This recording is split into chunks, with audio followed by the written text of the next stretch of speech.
पहिलो कुरो चाहिँ जुन दिन उहाँ पाखरीबास नगरपालिकामा हाजिर हुनुभयो, जुन दिनदेखि काम गर्न थाल्नुभयो, उहाँले जनतालाई सताउने, जनतालाई दुःख दिने काममा उहाँ रहनुभयो।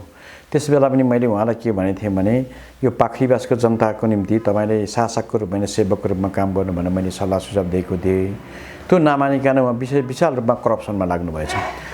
हेमलता तिमसिना भन्ने सिंहदेवी कृषि सहकारी फर्ममा यो चाहिँ सङ्घ के अरे प्रदेशबाट 5 लाख रुपियाँ आएको, त्यो काम सम्पन्न भइसकेको। उहाँले चाहिँ 50,000 अनिवार्य घुस नदिकन फरफर गर्दिनँ भनेर उहाँले बारम्बार भन्नुभयो। त्यो पनि मलाई आएर हेमलता चाहिँ धेरैचोटि मैले दुःख पाएँ, यो हाम्रो काम भएन भनेर मलाई उहाँले गुनासो पोख्नुभयो। त्यसै गरिकन कुमार थापा भन्ने एउटा भाइ हुन्थ्यो, उहाँले पनि 7 लाख रुपियाँ चाहिँ लगेको र 3 लाख मात्रै निकास गर्नु, अरू निकास गर्नु भएन। निकास नगरिसकेपछि उसको पैसा चाहिँ 4 लाख सकिएपछि हाकिमकै कार्यालयमा चाहिँ ऊ फेन्ड भएर लड्यो। अनि उसले पनि भन्यो, उनको आमा बुवाले मलाई भने मेरो छोराको जिन्दगी बर्बाद हुने भयो, के छ मान्यज्यू तपाईँ जनताले चुनेको प्रतिनिधि, यसको बारेमा केही बोलिदिनु पर्यो उहाँले पनि भन्नुभयो। त्यसै गरी सुरेश तामाङको त्यस्तै घटना घट्यो। त्यो घटना घटेपछि मैले उहाँलाई सम्झाएको थिएँ, बुझाएको थिएँ, तपाईँ यसो नगर्नुहोस् है। अब भनिराख्दाखेरि उहाँले त्यो कुरोलाई टेर्नु भएन, त्यो कुरोलाई मान्नु भएन, विधिलाई ठाडो उल्लङ्घन गर्नु भएर उल्लङ्घन गर्नुभयो। त्यहाँका जनतालाई सताउने काम, त्यहाँका जनतालाई दुःख दिने काम भयो। यसमा तपाईँ सच्चिनुहोस्, तपाईँ सुध्रिनुहोस्। मैले बारम्बार उहाँलाई भन्दा पनि त्यो कुरा मान्नु भएन।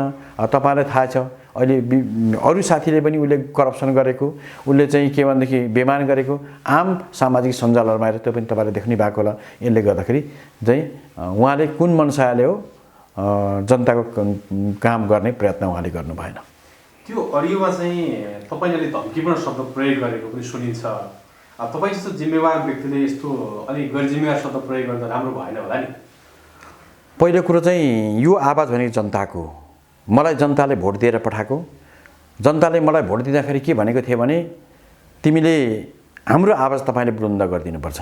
मैले पनि भन्थेँ तपाईँहरूको जे समस्या हो त्यसलाई हल गर्नका निम्ति तपाईँहरूको आवाजमा बुलन्द ढङ्गले चाहिँ उठाउनु चाहिँ मैले भनेको थियो। र त्यसकै निम्ति त्यसलाई मलाई सजग र सतर्क गराउनका निम्ति त्यो जनताको आवाज हो, जनताको पीर मार्ग हो, जनताले दुःख पाएको छ, जनताले चाहिँ आफ्नो चाहिँ के भनेदेखि ऋण काटेर विकास निर्माण गर्छ, उसले भुक्तानी दिँदैन भनेदेखि त्यसको निम्ति मैले मुख दर्शक बस्न मिल्दैन थियो। म जनताको प्रतिनिधि भएको हुनाले त्यो कुनै शब्द त्यस्तो चाहिँ के यो जनताको आवाज हो र जनताले जे भन्यो त्यही मान्नै पर्छ। हिजो मैले त्यही भनेको थिएँ, मैले त्यही कसम खाएको थिएँ, तिमीहरूको आवाज दर ढङ्गले प्रकट गर्छ, त्यही मैले प्रकट गरेको हो।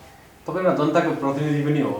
अब कार्यालय प्रमुखको हिसाबमा पाखरीबास नगरपालिकाको हाकिम साहबलाई के सुझाव दिन चाहनुहुन्छ?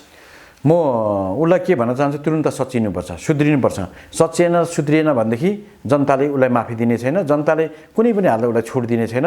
जनता छोड दिने पक्षमा छैन। पाखरी जनताले बारम्बार भनिरहेछन् यो नगरपालिकाको प्रशासनिक अधिकारीबाट हाम्रो जनताका दैनिक स्वरोकारका सेवाको कुनै पनि काम नहुने भयो। यसको निम्ति दृढ ढङ्गले हामी आवाज उठाउनु पर्यो। मलाई भनिराख्नुहुन्छ, मलाई पनि दबाब दिनु। यदि तपाईँले आवाज उठाउनु भने हामी आन्दोलन उत्रिन्छौँ बारम्बार भनिरहेको छ।